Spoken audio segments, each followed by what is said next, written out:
Благодарам, добар ден на сите. Честитки за 10 години на прогрес. Тие се доказ дека времето лета, како вчера да беше.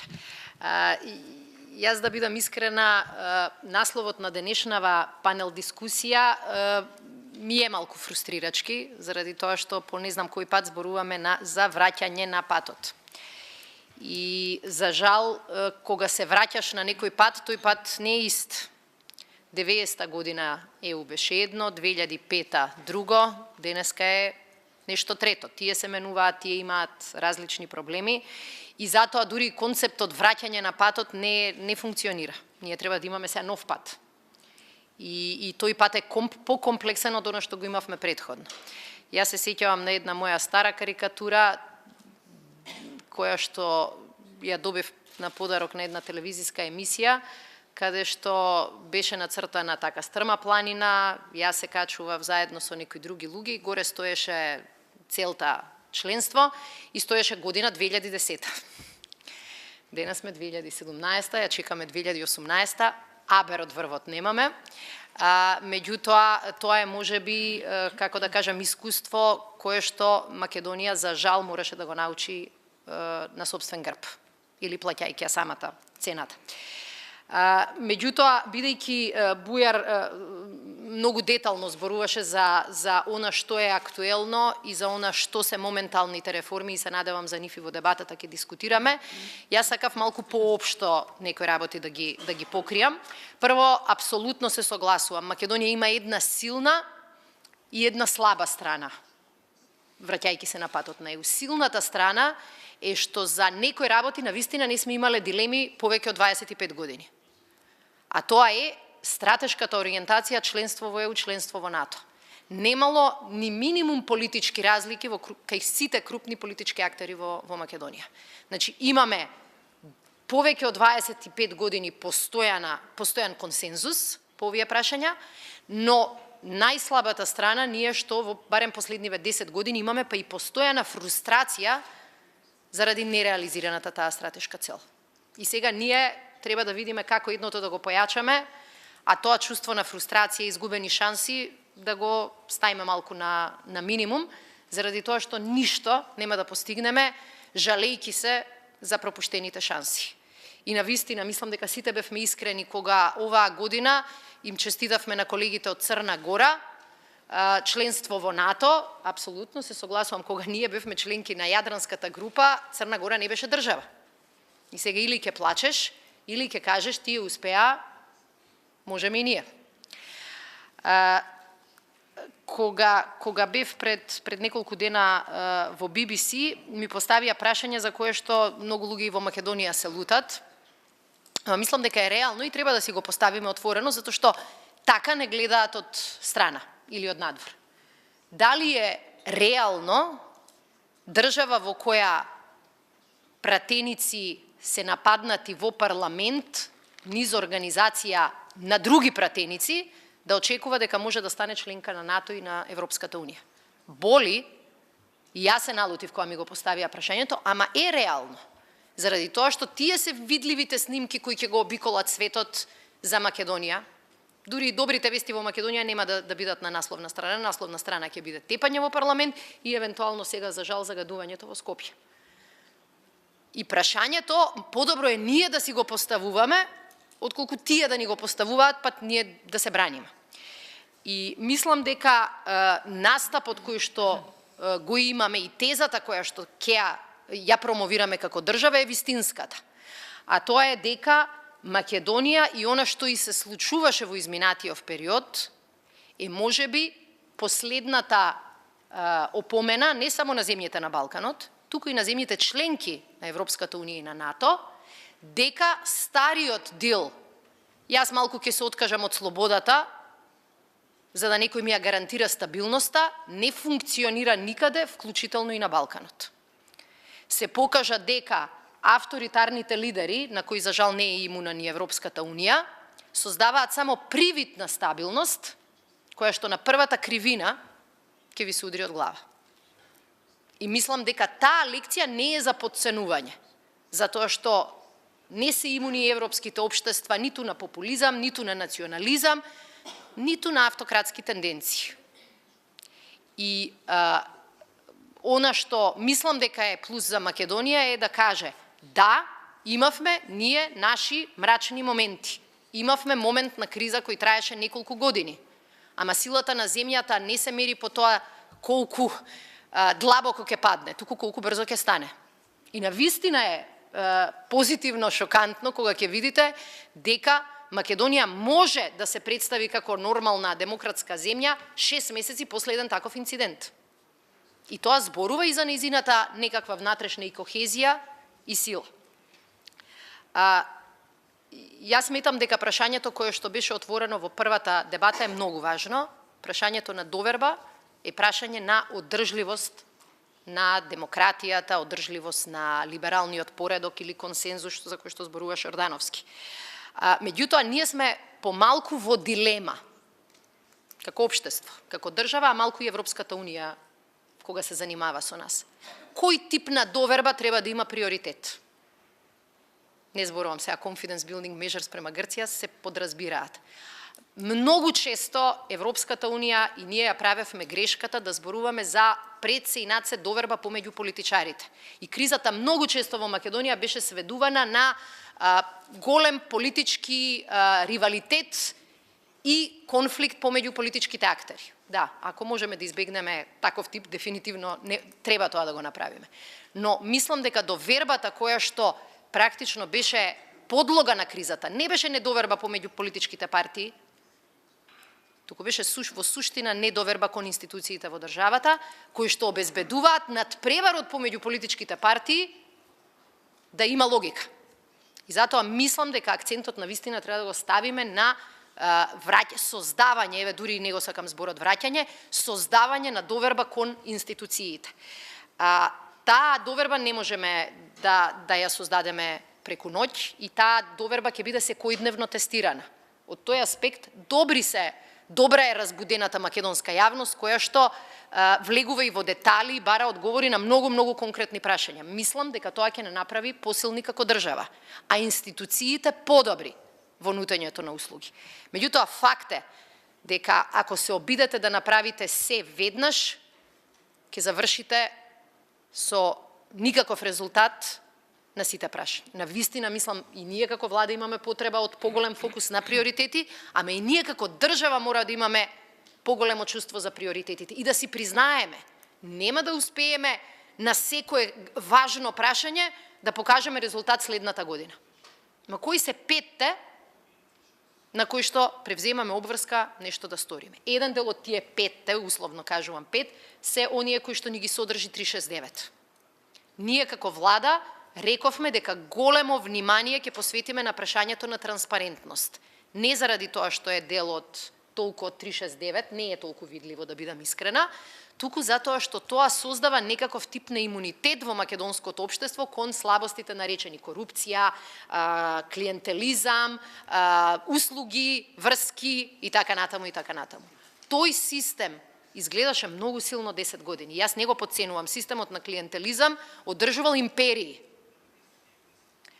Ама системот на клиентелизам ти создава пирамида на моќ која што една и мала криза може да ја издува. И ако речеме дека тоа нема да го правиме, тогаш стварно треба да се сконцентрираме на изградба на институции во кои што транспарентноста ќе создава доза на отпорност кон таквите тенденции. При тоа, мислам дека не треба да бидеме и наивни. Се сеќавам пред, не знам, повеќе од 10 години беше актуелна една книга за предизвиците на демократскиот поредок во западниот свет, од еден сегашен новинар на CNN, и тој вака рече: ајде да зборуваме за транспарентност и доверба. Да видиме кои институции во американското општество има се транспарентни и колкава им е довербата. За жал се испостави дека сосема е спротивно.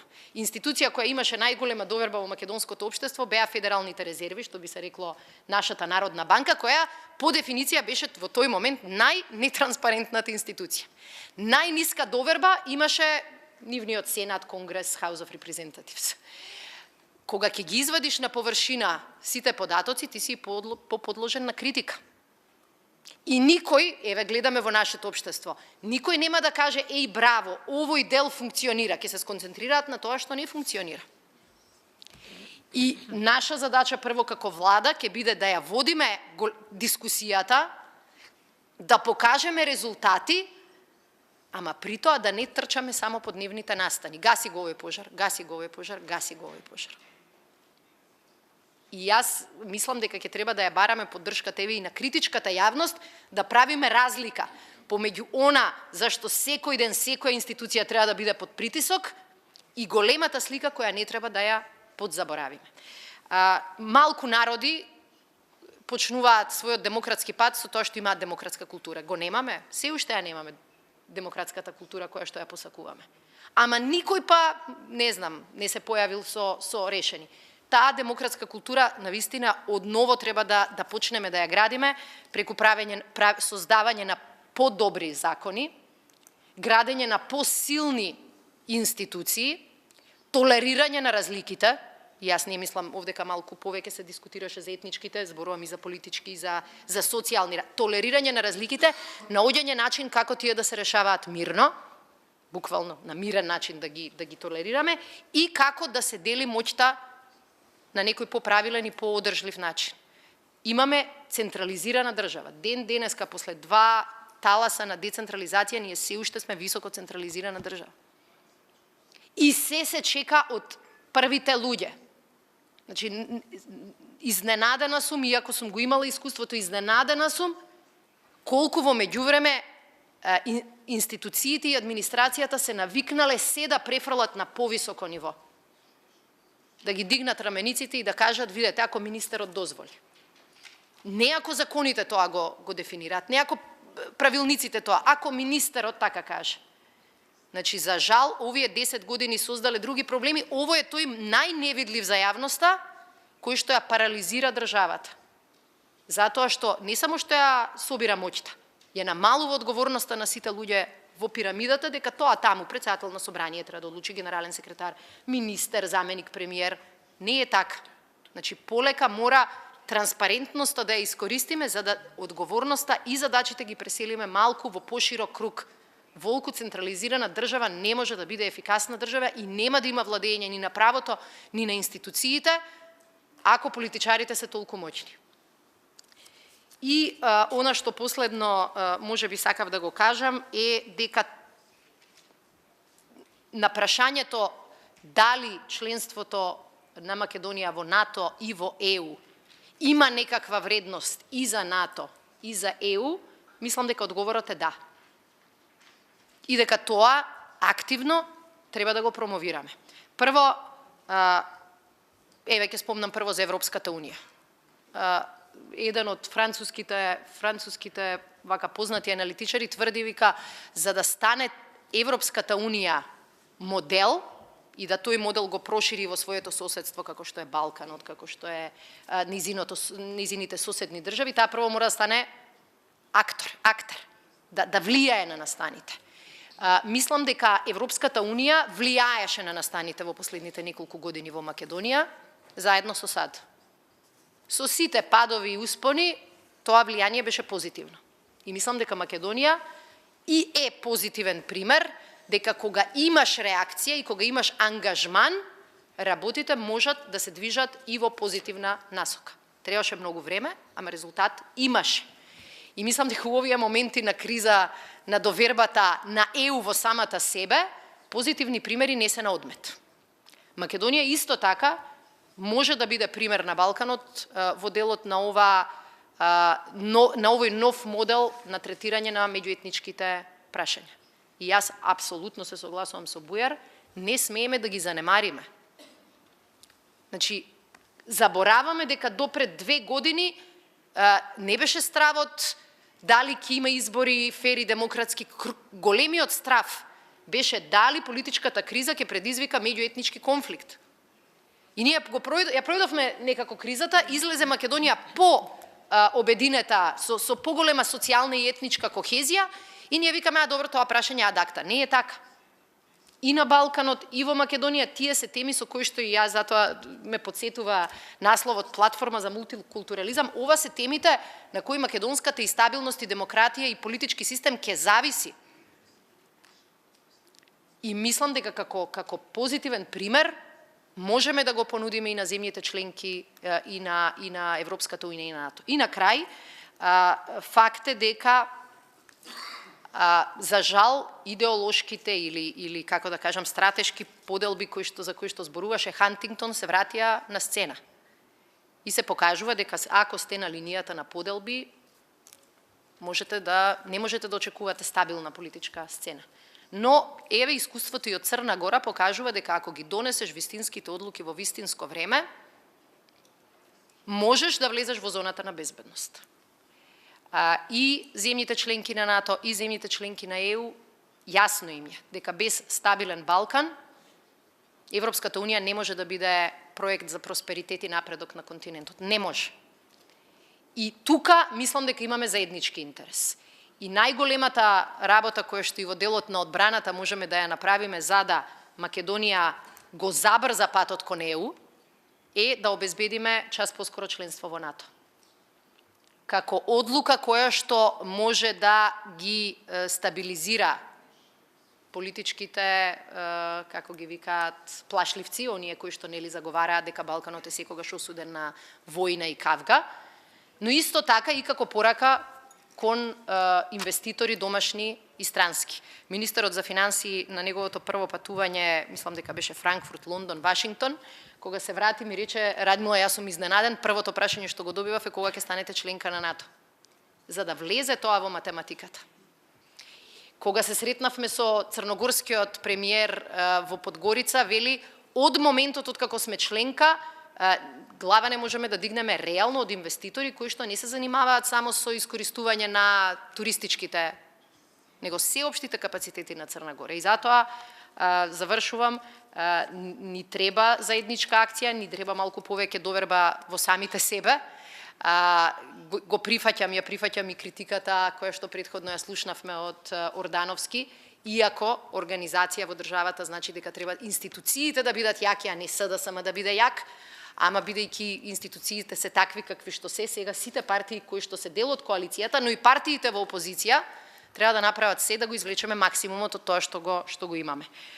Убедена сум дека ако тоа се случи, оваа држава нема да и треба четврта шанса, бидејќи ја оваа ја бројам некако како трета среќа. Благодарам.